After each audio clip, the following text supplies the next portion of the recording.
As the storm wreaks havoc outside, Emily steps into the foreboding entrance of the Grand Hollow Mall. This isn't a whimsical jaunt, it's mid-October, and the weather is a tempest, the sky weeping torrents of rain. Emily, however, remains undaunted. The Grand Hollow Mall, a titan of steel and glass, stands defiant against the storm, its flickering lights casting an eerie glow on the wet pavement. This modern marvel, built on the whispers of a tragic past, has just opened its doors to the public, but tonight, it's a ghost town. Shops, yet to open their services, stand silent and dark, their locked doors like sealed lips. Emily's footsteps echo in the wide, deserted corridors, a solitary rhythm in an orchestration of silence.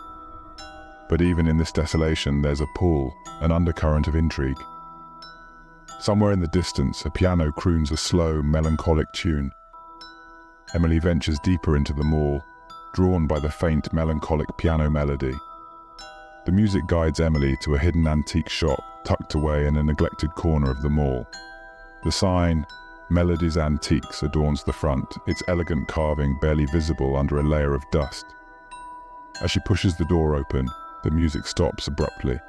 A heavy silence descends, saturated with the smell of old wood and mothballs.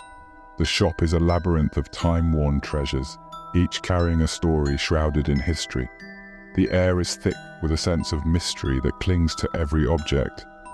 The silence broken only by Emily's hesitant steps. The shop feels alive, its every corner whispering tales of forgotten eras. From the shadowy depths of the shop, an old woman emerges. Her smile is unnaturally wide, her eyes too bright, creating an unsettling contrast against her age-worn face. "Looking for anything in particular?" she rasps. Her voice cuts through the silence, a serrated blade in the quiet shop. Emily, startled by her sudden appearance, manages to shake her head. "Well, take a look around, dear," the old woman says. "Everyone finds something in Melody's." As Emily wanders through the shop, she feels an indescribable pull towards a particular shelf. It's as if an unseen force is guiding her, her hand reaching out of its own accord towards an antique doll. The doll is eerily beautiful, its glassy eyes almost too lifelike. The old lace dress it wears is delicate and faded, hinting at a time long past. The moment her fingers brush against the doll, the mall's lights flicker violently. A whisper, discernible yet sourceless, echoes around her. "Take me home." The words hang heavy in the air, wrapping around Emily like a cold shroud.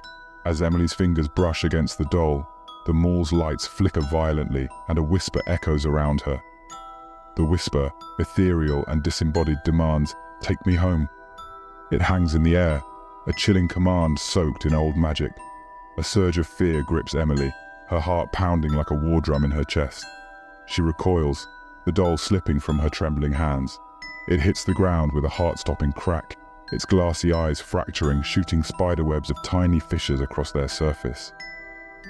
The whispering grows louder, more insistent, filling the air with an invisible pressure that seems to compress the very air she breathes.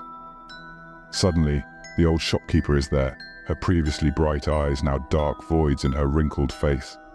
"You break it, you buy it," she hisses, her voice echoing around the room, distorted and menacing. The words seem to slither around Emily, cold and unyielding like the touch of a spectral hand. Emily, panic clawing at her, pushes past the old woman. The store, once merely a forgotten corner of the mall, now feels like a trap. She stumbles into the corridor, her footsteps echoing ominously. The mall has transformed, the corridors stretching endlessly ahead. The closed shops a blur of shadow and glass. Behind her, the laughter and shrieks of unseen spectres fill the air, chasing her through the labyrinthine nightmare. She runs, the world around her twisting and distorting, her only thought of escape. The storm outside, once a deterrent, now promises sanctuary from the haunting madness.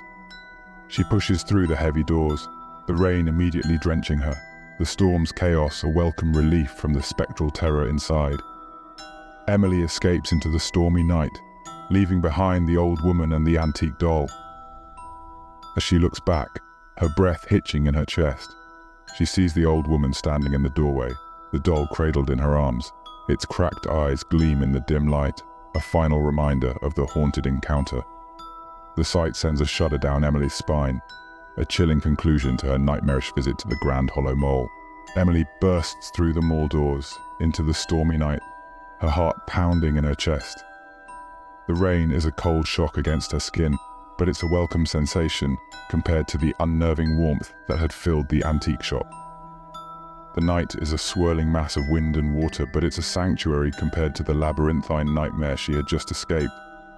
She takes a moment to catch her breath, her chest heaving, her hands shaking. But the echo of the old woman's laughter still rings in her ears. It's a sound that's sure to haunt her dreams, a chilling reminder of the encounter she had just survived. Summoning the courage, Emily turns around, her gaze drawn back to the monolithic structure.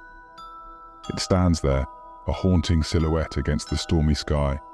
The flickering lights, the eerie emptiness, the chilling echoes, all seem to mock her escape. And there, standing in the door, is the old shopkeeper. She's holding something in her arms. As the lightning illuminates the scene, Emily's breath catches in her throat. The antique doll, the one she had dropped. Its cracked eyes gleam ominously in the stormy night, reflecting the lightning that streaks the sky. It's nestled snugly in the crook of the woman's arm, its glassy eyes locked onto Emily's retreating form. It's as if the doll is watching her, its stare burning into her soul. The realization sends a fresh wave of terror washing over Emily. She stumbles back, her heart threatening to jump out of her chest. She had left the doll behind, yet there it was, as if it had never been dropped, never been abandoned. With a final glance at the horror she left behind, Emily decides then and there she would never return. The Grand Hollow Mall, with its chilling secrets and ghostly inhabitants, would remain a place she would forever avoid. Emily drives away, the Grand Hollow Mall receding into the stormy night. The lights of the mall flicker one last time before being swallowed by the darkness. And in the rearview mirror, the gleaming eyes of the doll seem to watch her, until they too disappear into the storm.